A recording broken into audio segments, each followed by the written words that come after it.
ជំរាបសួរពុកម៉ែបងប្អូនបាទសុខសប្បាយជាទេថ្ងៃនេះបាទថ្ងៃនេះខ្ញុំពំនាំរឿងថ្មីមកជួយមកចែកជូនបងប្អូនស្ដាប់កំសាន្តទៀតហើយតាមពេលវេលានិងម៉ោងដដែលបាទសាច់រឿងនេះគឺជាសាច់រឿងមួយដែលដាស់តឿនយើងដែរតាក់ទងទៅនឹងការដើរព្រៃជ្រៅធំណាអញ្ចឹងតើយើងគួរធ្វើបែបណាយើងតមាត់តមករបៀបម៉េចហើយយើងគួរធ្វើអាកប្បកិរិយាយ៉ាងម៉េចពេលចូលព្រៃបាទអញ្ចឹងរឿងរ៉ាវក្នុងព្រៃគឺថាអាកំបាំងណាស់ហើយសម្បូរទៅដោយពួកអមនុស្សរស់នៅដែលយើងមិនស្គាល់អស់ទេមានខ្មោចព្រាយបិសាចជាដើមមានរុក្ខរៈអ្នកតាបាទយើង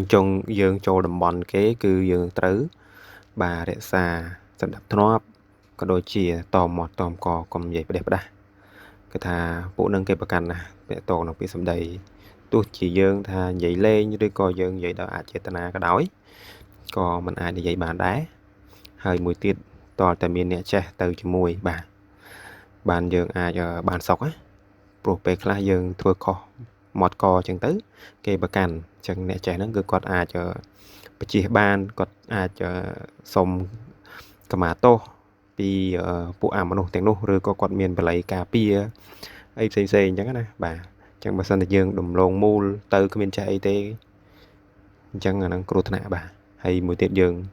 មាត់កច្រើនចិត្តយើងវារៀងស្រាលយើងមិនដឹងពីរបៀបដើរព្រៃបាទអញ្ចឹងគឺគ្រោះថ្នាក់មែនទែនបាទហើយក៏សូមផ្ដែផ្ដាំទៅបងដែលចូលចិត្តបោះតង់ក្នុងព្រៃសូមប្រយ័ត្នប្រយែងផងតាក់ទងនឹងរឿងហ្នឹងគឺធ្លាប់ជួបផ្ទាល់បងណាដែលគាត់ដើរព្រៃហ្នឹងគាត់ជួបផ្ទាល់ច្រើនហើយអញ្ចឹងក៏ឃើញគាត់ចែករំលែកច្រើនដែរបាទ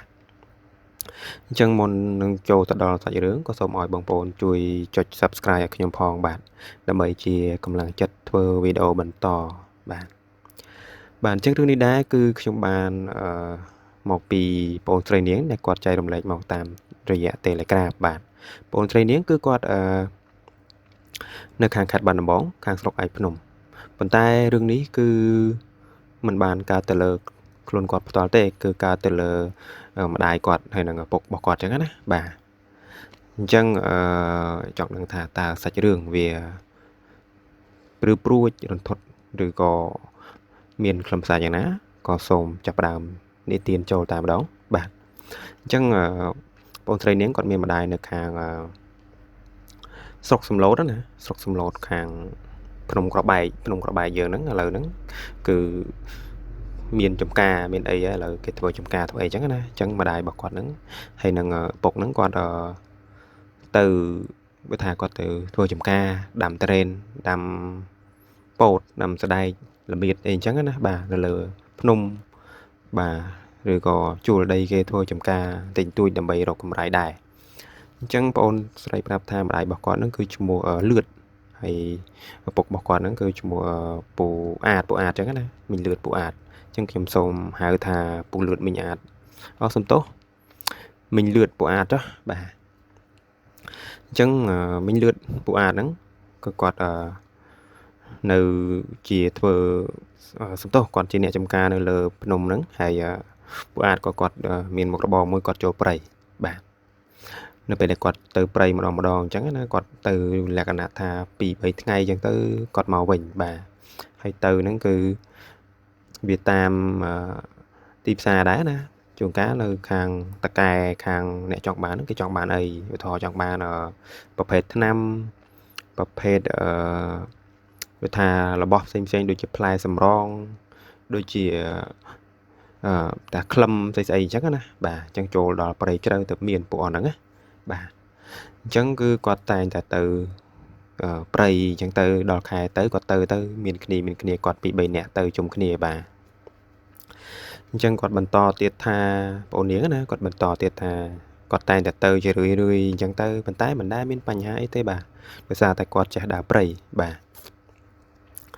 ហើយមីងលឿនហ្នឹងគាត់នៅចាំផ្ទះអញ្ចឹងទៅប្តីគាត់ទៅ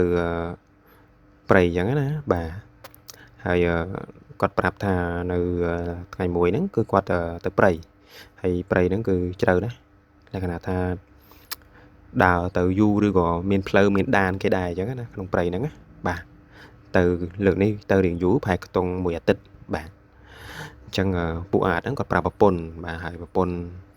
គាត់ហ្នឹងត្រូវជាម្ដាយរបស់ប្អូននាងហ្នឹងមីងលឿនហ្នឹងគាត់ប្រាប់ប្អូននាងអញ្ចឹងណាបាទអញ្ចឹងគាត់ថាពេលដើរព្រៃគឺប្រយ័ត្នណាស់បាទប្រយ័ត្នមែនតែន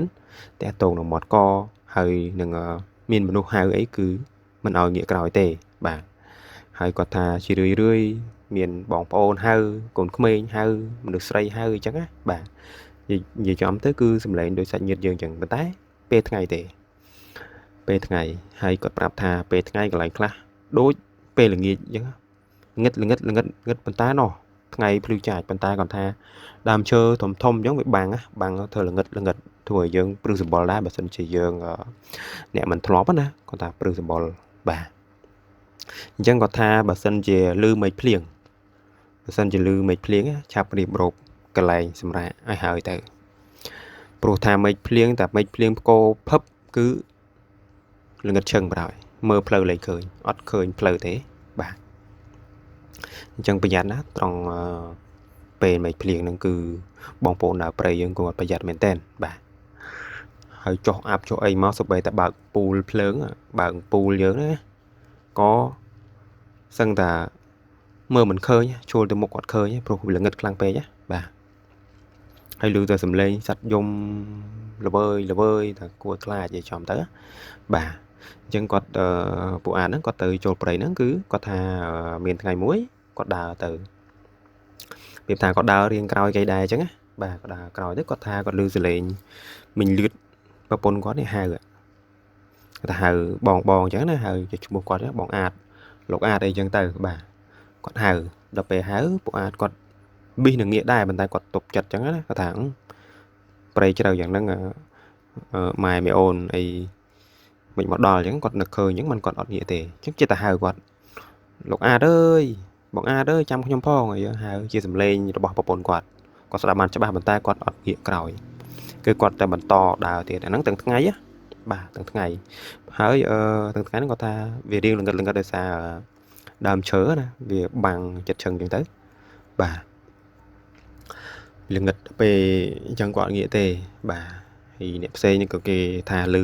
ហៅដែរគាត់តែគេមិនងាកគេធ្វើជានិយាយលេងជាមួយគ្នាគេពីនេះពីនោះហ្នឹងប៉ុន្តែអត់ឲ្យនិយាយពាក់ព័ន្ធនឹងព្រៃពាក់ព័ន្ធនឹងអមនុស្សពាក់ព័ន្ធនឹងរបស់អីផ្សេងតាក់ទងនឹងអបិយជំនឿហ្នឹងគឺមិនត្រូវនិយាយទេបាទអញ្ចឹងនៅពេលដែលឮសំឡេងហៅអញ្ចឹងគាត់ខំនិយាយជាមួយគ្នាគាត់អញ្ចឹងណាបាទសួរពីនេះពីនោះធ្វើប្រឡប់អញ្ចឹងទៅយូរទៅក៏បាត់ទៅបាទអញ្ចឹងគាត់បន្តទៀតថាគាត់ទៅដល់គោលដៅហើយបានរបស់បានអីមកហើយបានយកមកវិញបាទមកវិញណាបាទដល់ពេលគាត់ទៅវាថាវាបានដែរយកមកចិញ្ចឹមជីវភាពយកមកលក់ដូរអីចឹងណាមានថ្នាំមានអីចឹងទៅរបស់របរផ្សេងដែលជាអ្នកដើរព្រៃគេទៅយកចឹងណាបាទអញ្ចឹងទៅក៏ចេះតែមានគ្នាគាត់ចង់ទៅដែរបាទគាត់ចង់ទៅដែរអញ្ចឹងណាអញ្ចឹងទៅក៏មានអ៊ំម្នាក់តែអត់ស្គាល់ឈ្មោះគាត់ទេអ៊ំនឹងដឹងតែអ៊ំម្នាក់គាត់រៀងចំណាស់ដែរណាបាទគាត់សុំទៅដែរអញ្ចឹងលើកនេះទៅគ្នា7នាក់បាទអញ្ចឹងទៅគ្នា7នាក់ដល់ពេលទៅគ្នា7នាក់ហ្នឹងដោយសារតែអ៊ំនឹងគាត់រៀងជីវភាពគាត់រៀងយ៉ាប់ដែរអញ្ចឹងទៅគាត់ចេះតែចង់បង្កើតវាថាមុខរបរមួយដែរអញ្ចឹងណាទៅតាមគេតាមឯងទៅគីឡូបានអីមួយមកយកមកដោះដូរចិញ្ចឹមជីវភាពអញ្ចឹងណាបាទអញ្ចឹងគាត់សុំទៅដែរទៅពេលទៅលក្ខណៈថាទៅលើកនេះគេថាទៅ4-5ថ្ងៃដែរបាទអញ្ចឹងដើរទៅជុំគ្នាអញ្ចឹងបាទទៅជុំគ្នាទៅដោយសពដងអញ្ចឹងទៅហើយទៅហើយក៏បានរបស់មកវិញដូចសពដងអញ្ចឹងណាទៅរោរបស់របរដែលអ្នកព្រៃគេចង់បានអ្នកព្រៃគេទៅរោណាមកឲ្យឈ្មួញដែលគេចង់បានហ្នឹងបាទមានស្អីខ្លះខ្ញុំអត់ដឹងទេបាទមានថ្នាំមានប្រភេទក្លឹមនេះនោះឈើចេះចោះណារបស់មានតម្លៃផ្សេងតាក់ទងនឹងឈើតាក់ទងនឹងថ្នាំតាក់ទងនឹងវត្ថុអីផ្សេងអញ្ចឹងទៅបាទអញ្ចឹងអ៊ំប្រុសហ្នឹងក៏ទៅដែរទៅដល់ក្នុងព្រៃហើយអីហើយក៏គាត់មិនមកមិនកទេគាត់ដូចថាស្ដាប់តាមអ្នកចាស់ដូចជាពួកអាអីគាត់ប្រាប់ចឹងថាមិនឲ្យនិយាយផ្ដេសផ្ដាស់ទេក្នុងព្រៃណាបាទ tập về từ đó cổ đào hơi bàn là bỏ bàn ấy có nòm khía màu quỳnh bà nòm khía màu quỳnh chẳng tới có ta đào màu chung khía chắc đào màu tới mấy về riêng là nghịch á bà mấy về riêng là nghịch hay chất đo lại trọ cho nhá bà nè chất phật prey nè là về khơi mấy riêng là nghịch chẳng có thà ta dương nòm khía sầu tới để ra chất liền này chẳng tới chọp lời nữa nắng của bà rồi lại để của bà rồi lại nợ thế đây bà miền chọn rừng chọn ai đam chơi vì bà đào rồi lại xin nợ lại để chẳng á bà đọc về chẳng tôi nông này rút trên màu rút rẻ trên màu chẳng về trên máu trên toàn một đỏ cái này bây hiện bột hai cho màu buồn màu pram á tại nữ cái này bị phơi tê bên không phải vì là ngật sắp ta trên màu cào tới có tha phật prey chứ bà chẳng đọc về rô kia có tha bắt ôm nè đang để tha quạt tàm chẳng á tha bắt chân vào rồi đăng tới nè như tha sầm lên ấy để quạt tha mọt co ấy có lư có mình khơi bà chỉ cho mình nè với tha sẵn căng giống tha bật đặc biệt bật mà đủ trong việc đã cái nào tha tỏ slot maintain chẳng á mình đang thà quạt bật tới nè mình đang thà xây chập quạt mình đang thà biên xây vô quạt tới á ruột miên lư mọt để bà ngắt chân mà rồi đào máu đào chung kia cho mình được bệnh nhập điện luôn chẳng á tranh máu đào máu rột màu chẳng tới rồi tranh đo cỡ bọn nào giờ đo cỡ lại là nghịch đó ở trong đây lợi tề sao phải tranh máu bật quạt mình ca sọc đây mình tên bà chụp bộ ông lại nâng hơi bộ bồn cồn mà đo tè cọt bạp chẳng tới có thà dùng túi sọc chẳng á nè hay có thà một đo về đi vì tung châu là 7-4 ឆ្នាំហើយដែលបាត់ខ្លួនគាត់បើតាមគាត់និយាយគាត់ថាមិនរស់ទេក្នុងព្រៃបើបាត់ចឹងហើយអត់ដឹងថាគាត់នឹងខុសមាត់កកឬក៏ស្អីចាប់គាត់ឬក៏យ៉ាងម៉េចគឺអត់ដឹងហ្មងស្ងាត់ឈឹងហ្មងបាទដូចរបៀបថាសុកបាត់ហ្មងមិនលឺមាត់ស្រែកថាអូជួយផងចាំផងអីអត់មានទេគឺស្ងាត់ឈឹងបណ្ដោយបាទអញ្ចឹងនេះគឺជាមេរៀនមួយដែលវាថាជាមេរៀនដាស់តឿនយើងឲ្យសតិយើងខ្លាំងតិចបាទឲ្យយើងប្រុងប្រយ័ត្នមែនទែនតើតនៅក្នុងព្រៃបាទហើយបងប្អូននាងក៏បន្តទៅថាមិនមែនតែម្នាក់ទេបាទលើកក្រោយគឺមានហេតុការណ៍បែបហ្នឹងម្ដងទៀតបាទអញ្ចឹងបន្ទាប់ពីពួកអាហ្នឹងគាត់បានមកផ្ទះមកអីហើយគាត់ថាផាត់ភ័យដែរអញ្ចឹងណាបាទដោយសាររឿងវាកើតមកថ្មីអញ្ចឹងទៅបាត់មនុស្សបាត់អីអញ្ចឹងទៅគាត់លក្ខណៈថាគាត់សម្រាប់រៀងយូរដែរចូលកន្លះខែមួយខែអញ្ចឹងទៅក៏គាត់សម្រាប់ចិត្តថាទៅវិញហើយខាងឈ្មោះនោះក៏គេចង់បានរបស់អញ្ចឹងណាអញ្ចឹងគាត់ទៅវិញបាទទៅពេលទៅវិញមានពូម្នាក់ថាអាយុសម្រាប់គាត់សុំទៅដែរបាទប៉ុន្តែគាត់មិនមែនថាមិនធ្លាប់ទៅទេពូហ្នឹងបាទគាត់ធ្លាប់ទៅអញ្ចឹងគាត់ទៅថាគាត់ខានទៅយូរអញ្ចឹងណាបាទអញ្ចឹងគាត់សុំទៅដែរពេលទៅ4-5នាក់អញ្ចឹងណាលើកនេះទៅប្រហែលជាខ្ទង់6នាក់បាទគាត់ប្រាប់ណាគាត់ថា6នាក់ដល់ពេលទៅគឺថាដេកផ្លូវដេកអីតាមផ្លូវដដែលអញ្ចឹងណានិយាយចំធ្វើដូចសពដងអញ្ចឹងព្រោះអីគាត់ធ្លាប់ធ្វើអីគាត់ធ្វើនឹងអញ្ចឹងណាបាទហើយគឺថាយប់ឡើងអីនឹងឮសំឡេងអ្នកនេះអ្នកនោះហើយមានអាគេហ៊ានមាត់មានកទេបាទសិតតែជាថាបើគាត់ប្រាប់គាត់ថាព្រីខ្លាអីអញ្ចឹងទៅហើយ